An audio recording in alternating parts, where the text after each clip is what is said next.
어느 지하철에서 날씬하고 키 큰 아가씨가 배꼽 티를 입고 노약자석 앞에 서 있었습니다. 노약자석에는 인자해 보이는 할머니 한 분이 앉아 계셨는데, 이때 아가씨는 배꼽이 드러나니까 보이지 않게 하려고 배꼽 티를 자꾸 밑으로 끌어내렸습니다. 이를 지켜보시던 온화하신 할머니가 살며시 미소를 지으면서 하시는 말씀, 아이고 착해라, 옷도 동생 옷도 물려입고 요즘 이렇게 착한 아가씨가 어디 있노 하면서 착한 사람한테는 다 착하게 보이는 거죠. 예수님께서 부활하신 후 40일 동안을 제자들과 함께 계시다가 승천하셨습니다. 제자들은 예수님의 분부를 따라 마가 다락방에 모여서 마음을 같이하여 오로지 기도에 힘썼습니다. 그때 주님께서 약속하신 대로 성령이 강림했습니다. 바람 같은 성령, 불 같은 성령이 임했을 때 제자들은 정말 다른 사람이 되었습니다. 제자들에게 일어난 변화 가운데 참으로 놀라운 변화가 바로 오늘 읽은 본문 말씀입니다. 믿는 사람이 다 함께 있어 모든 물건을 서로 통용하고 재산과 소유를 팔아 각 사람의 필요를 따라 나눠주며.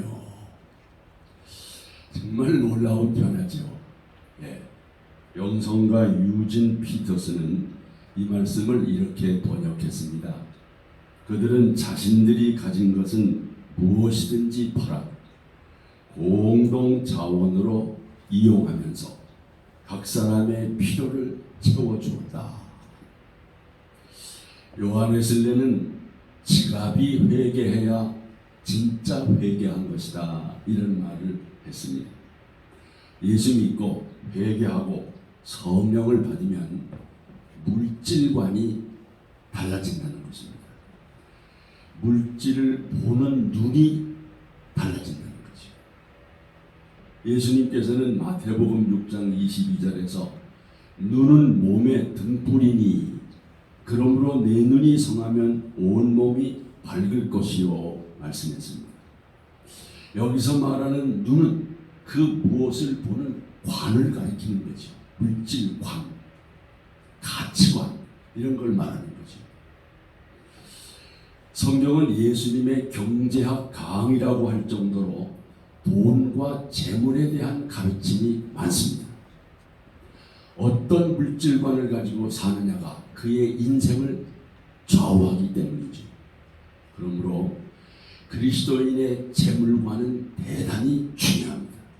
먼저 알아야 할 것은 돈과 재물은 강력한 힘, 파워를 가지고 있다는 거예요. 이 금력이라고 그러죠. 이 금력에 굴복당하지 않을 사람은 별반 없습니다. 이 금력과 함께 강력한 힘을 가진 것이 또 하나 있는데 권력입니다. 그래서 이 권력을 올바로 쓰기가 쉽지 않습니다. 조선시대를 보더라도 왕의 권력 주변에서 가족 간의 피바람이 그치지 않았습니다. 이 권력을 바로 쓴다는 거 어렵습니다. 왕족 가운데 제명을 다 산 사람들이 별로 없습니다. 권력을 놓고는 부자지간, 무슨 형제지간도 없이 죽입니다. 이 권력과 마찬가지로 이 재물, 이 금력, 재력 또한 엄청난 힘을 가지고 있다는 거죠. 사람들은 돈을 하나님 대체 신으로 믿고 있습니다. 만몬의 신이 사람들을 지배합니다. 인간에게 가장 큰 비극은 돈이 하나님처럼 보인다는 거죠.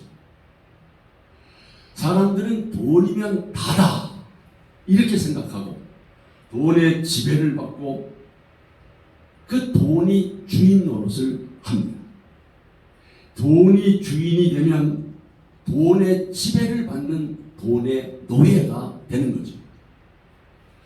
예수님이 우리를 자유케 하셨는데 이 물질의 노예가 돼서야 되겠습니까? 우리 예수 믿고 성령 충만한 성도는 돈의 지배를 받지 않고 이 돈을 다스리며 살아야 합니다. 재물보다 크신 하나님을 믿기 때문이죠. 그러나 믿지 않는 사람들은 이것이 거의 불가능할 겁니다. 네. 그런데 역사를 보면 예외가 되는 집안이 있었어요. 이 물질의 지배를 받지 않고 다스리면서 17세기 초반부터 20세기 중반까지 약 400년 동안 12대 동안 내려온 경주 최씨, 최부자 이야기입니다. 경주 최씨 아니죠? 경주 최씨가 그거 보면 대단한 집안 같아요. 네. 이 최부잣집 재물관 보세요. 1번, 과거를 보되 진사 이상은 하지 마라. 권력 포기입니다. 진사는 요즘 구급 공무원 정도입니다. 여기까지가 적당하다. 요새 대통령 되고자 하는 사람이 여야 20명이 넘습니다. 재산은 만석 이상을 모으지 마라. 재물, 이 과욕 금물입니다. 과객 손님을 후하게 대접하라. 흉년기에는 재산을 늘리지 말라. 이거 어떻게 일이 사방 백리 안에 굶어 죽는 사람이 없게 하라. 노블레스 오블리주, 가진 자의 책임이라는 거죠. 누가 굶어 죽는다. 최씨 가문의 며느리들은 시집 온 후 3년간 무명옷을 입어라. 이것도 참 이분들이 하나님을 믿었는지 안 믿었는지 모르지만 안 믿는 사람들로서 이렇게 물질을 다스리고 있다는 건 놀라운 거예요. 우리가 배웠듯이 고려 말의 충신 채영장군의 황금을 돌같이 여겨라. 이 말도 가만히 음미해 보면 대단한 말입니다. 어떻게 황금을 돌같이 여길 수 있을까? 돈을 신처럼 여기는 세상에서요. 그럼에도 하나님을 믿는 사람들이, 그것도 성령 충만한 그리스도인의 재물관이 이들보다 못한다면 그건 부끄러운 거라고 생각합니다. 더욱이 성직자인 목사들, 이 그릇된 재물관 때문에 사회적인 빈축을 사는 것은 참으로 부끄러운 일입니다. 여러분, 돈은 필요한 것입니다. 사람과 돈과의 관계는 배와 바닷물과의 관계와 같습니다. 배가 항해를 하려면 반드시 물이 필요합니다. 그러나 그 물이 배 안으로 들어오면 배가 침몰하고 사람의 생명이 위험하게 되는 것입니다. 그러므로 우리가 알아야 될 것은 돈이 다가 아니라 12분의 1 정도의 비중을 두라는 그런 얘기입니다. 12분의 1 무슨 얘기입니까? 오헨리라고 하는 작가의 단편 소설 중에 인생에 있어서 돈이 만족을 줄 수 있는 분량은 12분의 1에 불과하다, 이런 말이 있습니다. 그 소설에 보면 끼니도 제대로 못 잊는 가난한 사람이 뜻밖의 엄청난 유산을 상속받게 됩니다. 그는 물 쓰듯이 큰 돈을 썼습니다. 하루에 수백만 원, 수천만 원씩 써댔습니다. 얼마나 신났을까요? 그런데 웬일입니까? 매일 돈을 물 쓰듯이 펑펑 쓰면서 한 달이 지나니까 의외로 돈 쓰고 싶은 생각이 싹 사라지더라는 거예요. 대신 허무함과 공허함이 엄습해와서 결국은 자살하게 되었다고 하는 얘기입니다. 그러니까 한 달은 1년이 12달이니까 한 달은 12분의 1이니까 돈이 사람을 만족시킬 수 있는 분량은 12분의 1의 분량이다, 이런 얘기를 만들어낸 거죠. 의미 있는 말입니다. 여러분, 인생에 있어서 돈의 비중을 12분의 1 정도만 두십시오. 돈이 없으면 12분의 1이 없는 거고, 돈이 많으면 12분의 1이 많은 것입니다. 근데 사람들은 돈에 대한 비중을 12분의 1에 두는 것이 아니라 다라고 생각을 하는 것입니다. 전부라고 생각하는 거예요. 돈이 있으면 다 있는 거고 돈이 없으면 다 없다고 생각하는 거죠. 돈이 다라고 생각하고 돈이 많아야 행복할 것이라고 하는 생각은 위험한 생각입니다. 불신앙적인 생각입니다. 돈보다 소중한 것이 얼마나 많습니까? 우리 가족들도 있고 건강도 있고 자녀들도 있고 손주들도 있고, 예. 그러니까 그거 다 포함해서 보면 돈의 분량은 12분의 1에 불과하다. 그런 의미에서 우리는 늘 자족하고 감사하며 살아야 합니다. 물질에 휘둘려 사는 인생이 되지 말아야 합니다. 여러분, 사도 바울의 재물관을 한번 보십시오.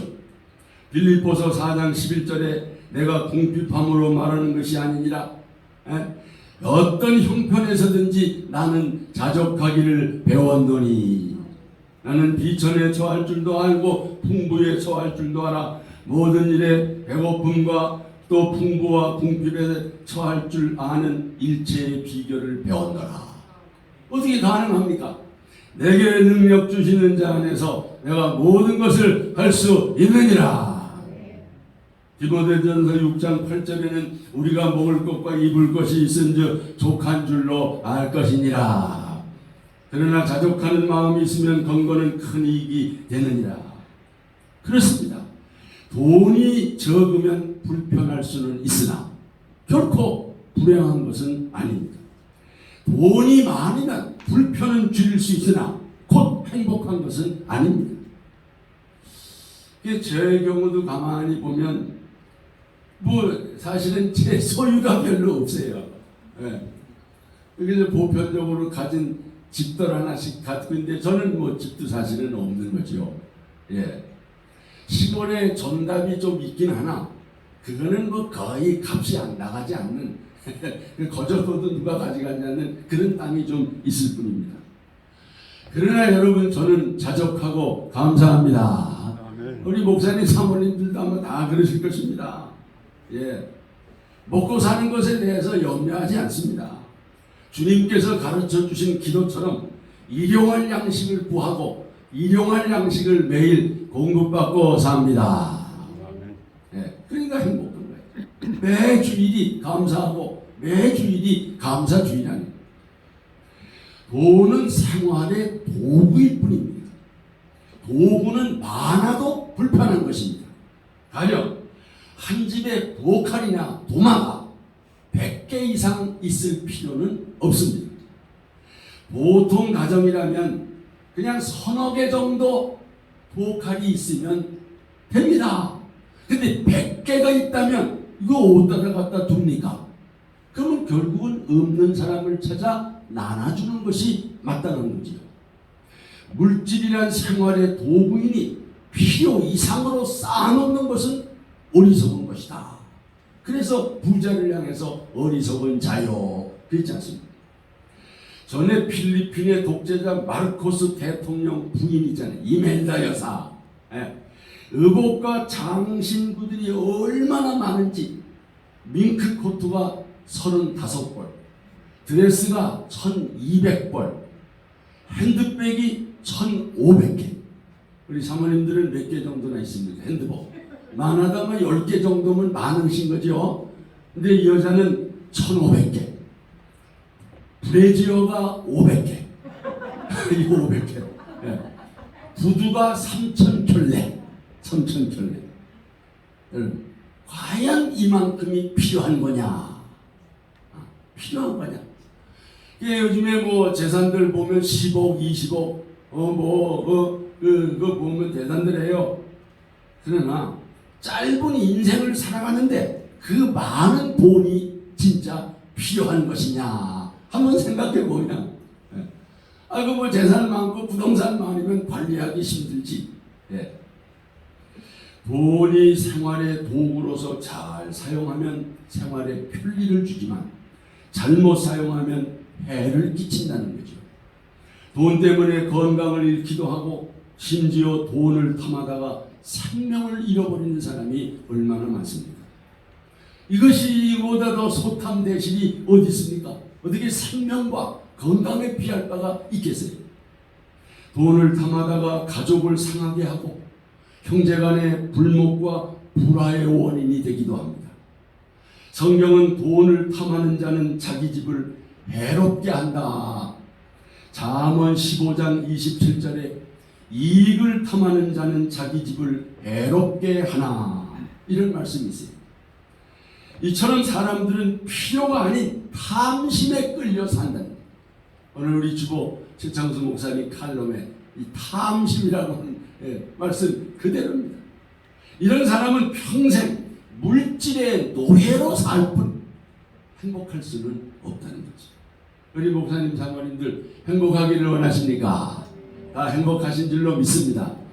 제가 제 책의 행복의 공식, 행복은 욕망군의 소유다, 그런 말을 했어요. 이 분수 밑에 욕망, 위에 분자는 현재 소유.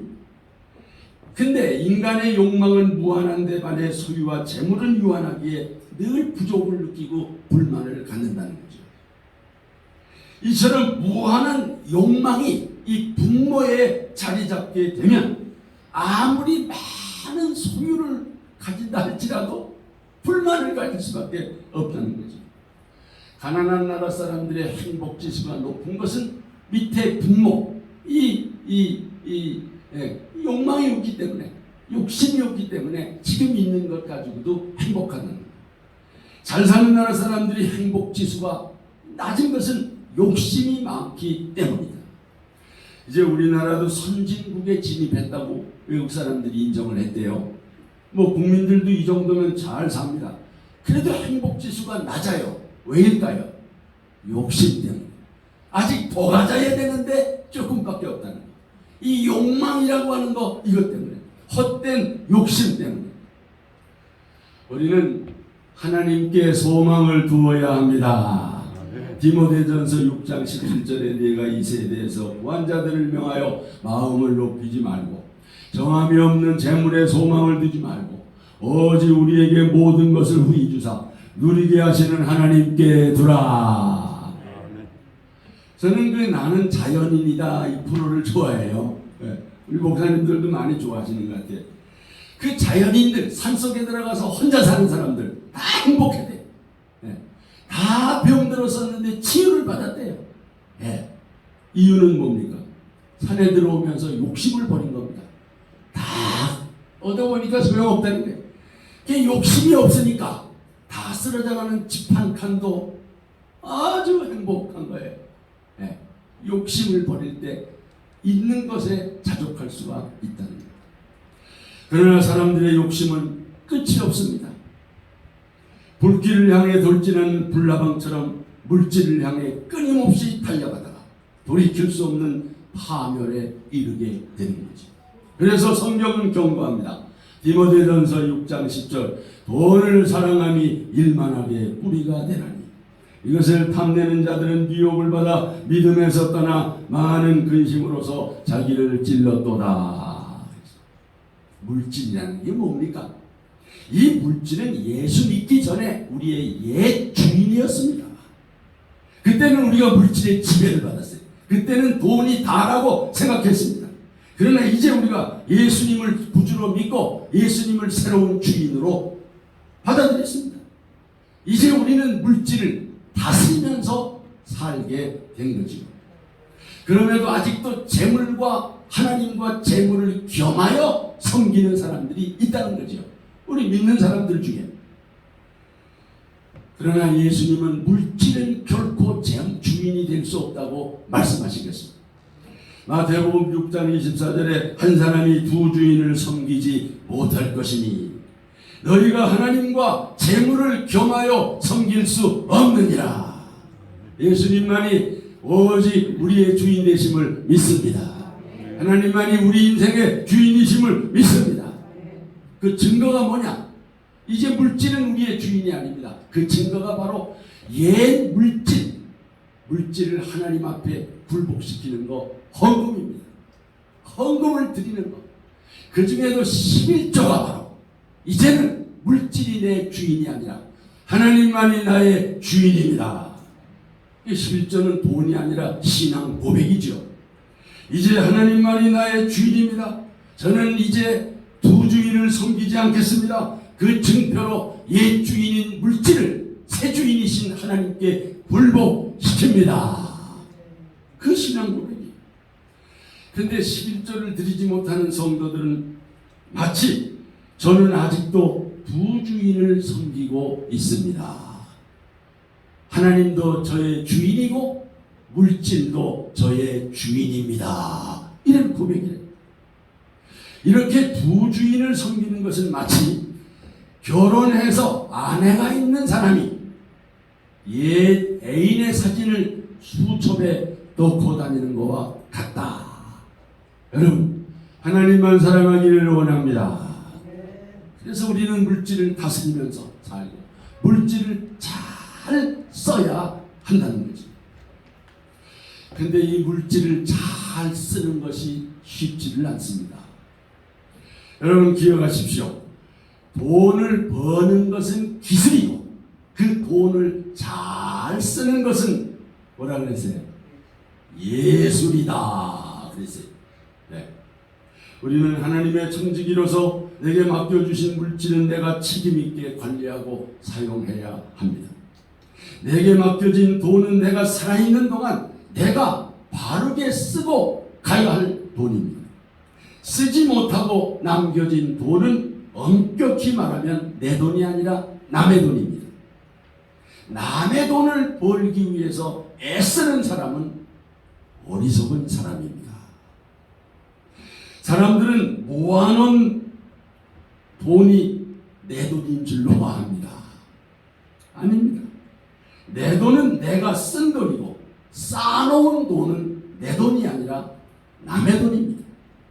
물질을 쌓아놓으려고만 버는 사람이 있습니다. 그보다 물질을 의미 있게 쓰는 것이 더 중요합니다. 하나님께서 내게 맡겨주신 물질은 내가 끝까지 책임져야 한다는 거지. 한번 따라하십시오. 쌓아놓으면 물질이고 사용하면 의미가 된다. 그렇습니다. 쌓아놓은 거는 물질이에요. 그걸 잘 쓸 때 의미가 된다는 거죠. 한 번 더, 돈을 버는 것은 기술이고 잘 쓰는 것은 예술이다. 돈 잘 버는 기술자만 되지 마시고 잘 쓰는 예술가가 되시기를 축복합니다. 더욱이 노년의 시기는 그동안 모은 돈을 의미 있게 쓰는 시기입니다. 돈을 축적하거나 새로 투자하는 시기는 아닙니다. 잘 관리하되 자식들에게 휘둘려서 빈 털터리가 되면 안 됩니다. 자녀들의 재정 문제는 이제 그들의 문제이니 부모가 더 이상 개의치 말아야 합니다. 지금까지 키우고 교육시켜 준 것으로 부모의 할 일은 다 한 것입니다. 또한 쓰지 않고 모아만 놓으면 소용없습니다. 죽을 때 가져갈 수 없습니다. 인생이란 빈손으로 왔다가 빈손으로 돌아가는 것입니다. 네. 욥의 고백처럼 내가 태어날 때 아무것도 가져온 것이 없었으니 죽을 때에도 아무것도 가져가지 못하리라. 빈손으로 와서 하나님께서 주시는 거 가지고 살다가 빈손으로 돌아가는 것입니다. 다만 빼앗겼느냐 아니면 내가 사용했느냐 둘 중에 하나입니다. 하나님 앞에서 쓰지 않은 것은 빼앗긴 것입니다. 빼앗긴 인생은 실패한 인생이고 책임있게 쓴 인생이 성공한 인생입니다. 하나님께서 맡겨주신 것을 어떻게 쓰고 갈 것인가? 그 유산 안 남기기 운동이라고 있어요.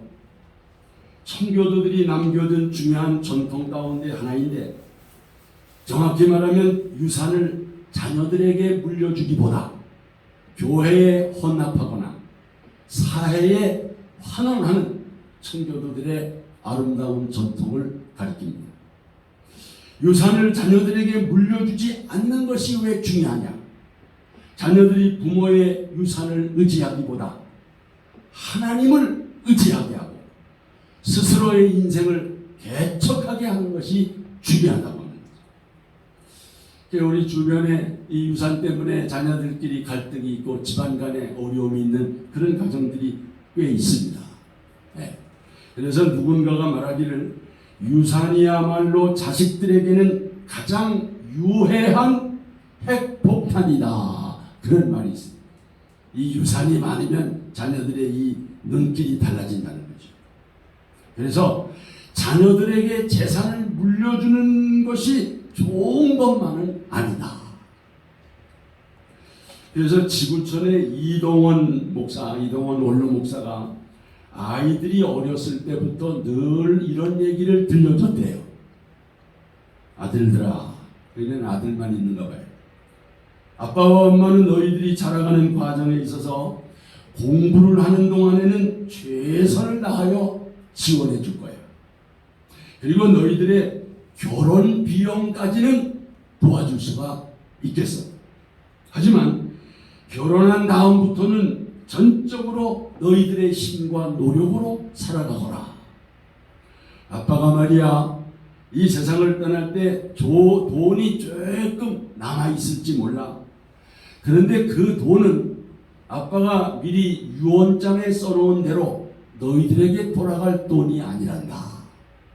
이 아빠가 이 세상에 태어날 때 빈손으로 태어났고 이 세상을 떠나갈 때 빈손으로 떠나갈 거야. 그래서 남은 것은 하나님의 은혜로 살아왔기 때문에 하나님의 영광을 위하여 쓰고 갈 거야. 그러니까 너희들은 결혼한 순간부터는 너희들의 힘으로 하나님을 의지하고 인생을 지혜롭게 살기를 바란다. 이런 얘기를 늘 했다고 해요. 이렇게 자녀들이 부모를 의지하는 끈을 일찍부터 끊음으로써 독립적인 삶을 살아갈 수 있도록 지도하는 거죠. 결혼은 부모를 떠나서 스스로 독립하는 거 아닙니까?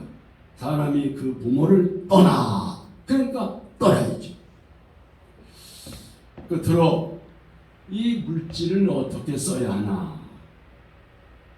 나눔과 봉사의 삶이 최선의 삶입니다. 예수님께서는 보물을 땅에 쌓아두지 말고 하늘에 쌓아두라.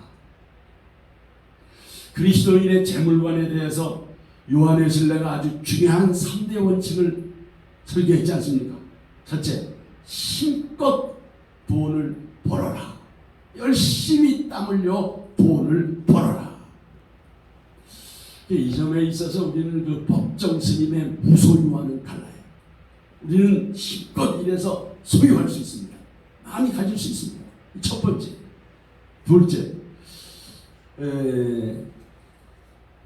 둘째는 절약하며 힘껏 저축하라.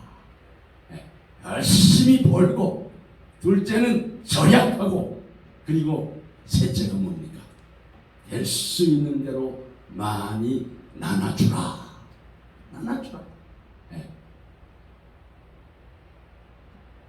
그러니까 복의 통로가 되라는 거지. 너를 통해서 많은 물질이 다른 사람들에게 흘러가게 하라. 내게 머물러 있게만 우리가 복을 빌면 그야말로 기복주의지. 어떤 사람이 이 요한웨슬리의 3대지 설교를 듣고 집에 돌아가면서 힘껏 벌어라, 절약하라, 그리고 나눠주라. 3대지만 없었다면 아주 근사한 설교였을 텐데 3대지가 오늘 설교를 망쳤네. 그건 아니죠. 3대지가 진짜 중요한 설교지.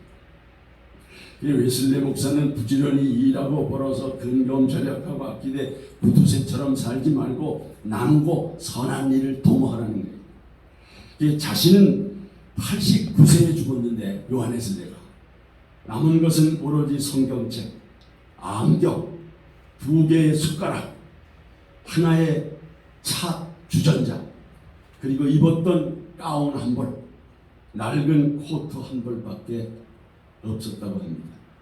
모든 것을 나눠주고 하나님께로 돌아갔다는 거죠. 조지 스위팅이라고 하는 사람 이런 말을 했습니다. 우리가 인생의 마지막에 도달하는 순간, 그때 가장 중요한 질문은 얼만큼 벌었는가, 얼만큼 모았는가가 아니라 그때 가장 중요한 질문은 얼만큼 베풀었는가, 얼만큼 나누었는가, 이것이 중요한 질문이라고 하는 거죠. 그래서 성경은 주는 자가 받는 자보다 복이 있다, 이렇게 말씀하는 거죠. 여러분이 잘 아시는 석유왕 록펠러의 이런 일화가 전해지고 있습니다. 그는 33살에 백만장자가 되었대요. 록펠러는. 그리고 43살에 미국의 최대 부자가 된 거예요. 53살에 세계 최대의 갑부가 된 거예요. 그러나 그는 행복하지 않았다고 고백을 합니다. 55세에 불치병으로 1년 이상 살 수 없다고 사형 선고를 받았답니다. 마지막 검진을 위해 휠체어를 타고 병원 로비에 있다가 그 병원 로비에 걸린 액자의 글이 눈에 들어왔답니다. 그 액자에는 주는 자가 받는 자보다 복이 있다, 이 말씀이었답니다. 이 말씀을 보는 순간 마음속에 전율이 생기고 눈물이 났대요. 선한 기운이 온 몸을 감싸는 가운데 그는 눈을 지그시 감고 깊은 생각에 잠겼답니다. 조금 후에 시끄러운 소리에 정신을 차리게 되었는데 입원비 문제로 다투는 소리가 들렸습니다. 병원 측은 병원비가 없어 입원이 안 된다고 하고, 환자 어머니는 제발 딸을 입원시켜달라고 울면서 애원을 하고 있더라는 거죠. 록펠러는 그 비서를 시켜서 병원비를 지불해주고, 누가 지불했는지 알리지 말라고 했어요. 얼마 후에 은밀히 도운 소녀가 기적적으로 회복되자 그 모습을 조용히 지켜보던 록펠러는 너무 기뻤답니다. 나중에 자서전에서 그 순간을 표현하기를, 나는 살면서 이렇게 행복한 삶이 있는 줄은 몰랐다. 그때부터 그는 나눔과 섬김의 삶을 결심했다고 합니다. 놀라운 것은 그와 동시에 신기하게도 그의 병이 사라졌습니다. 그는 98세까지 살면서 선한 일에 힘썼습니다. 나중에 그는 회고했습니다. 나의 전반기 55년은 쫓기면서 살았지만, 돈을 버는 55년이죠. 그런데 후반기 43년, 이 나눔의 삶이죠. 후반기 43년은 행복하게 살았습니다. 바로 주는 삶이, 나누는 삶이 기쁨과 행복의 비결이었습니다. 돈을 벌기만 하는 기술자 인생보다 돈을 잘 쓰는 예술가의 삶이 더 행복했다고 하는 고백이죠. 우리는 예수 믿고 거듭난 하나님의 자녀들입니다. 또 성령 충만한 자들입니다. 오늘 본문 초대교회 성도들이 성령 충만한 가운데 나눔과 섬김의 삶을 살았듯이 우리들도 이를 본받아 기쁨과 행복이 넘치는 복된 삶을 살아가시기를 주의 이름으로 축원합니다.